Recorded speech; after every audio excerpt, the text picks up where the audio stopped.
தெரியும். பீகாரில் போய் ராகுல் காந்தி அவர் யாத்திரால என் அருமை பிரதர் திரு ராஜீவ் காந்தி அவர்களேன் ராகுல் காந்தியை பார்த்து சொல்லி பெரிய பிரச்சனையாகி அதனால் நான் கேரளாவுக்கு போக மாட்டேன்னு பிடிஆர் அவர்களையும் நம்முடைய இந்து அறநிலைத்துறை அமைச்சரை அனுப்பி வச்சிருக்கிறாங்க.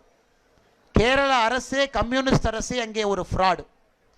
சபரிமலைக்கு ஏகப்பட்ட பிரச்சனை ஏற்படுத்தி அவர்கள் இன்னைக்கு ஐயப்பனுக்காக மாநாடு, இங்கே திமுக முருகனுக்கு மாநாடு எடுக்கிற மாதிரி கொள்ளையடிக்கிறவன்லாம் ஒன்றா சேர்ந்தா நல்லவன் நாம் எங்கேங்க போவோம்? யோசிச்சு பாருங்க.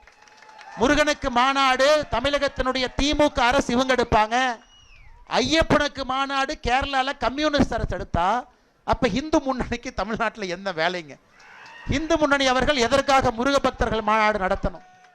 இதையெல்லாம் கூட உங்களுடைய கவனத்துக்கு வைக்கின்றேன். நான் உங்களிடம் அருமை சகோதரர் ரஞ்சித் அவர்கள் சொன்னது போல உங்களிடம் இருக்கக்கூடிய ஒரே ஒரு ஆயுதங்க, சாமானிய மனிதன் இருக்கக்கூடிய ஒரே ஒரு ஆயுதம் நம்முடைய வாக்கு மட்டும்தான்.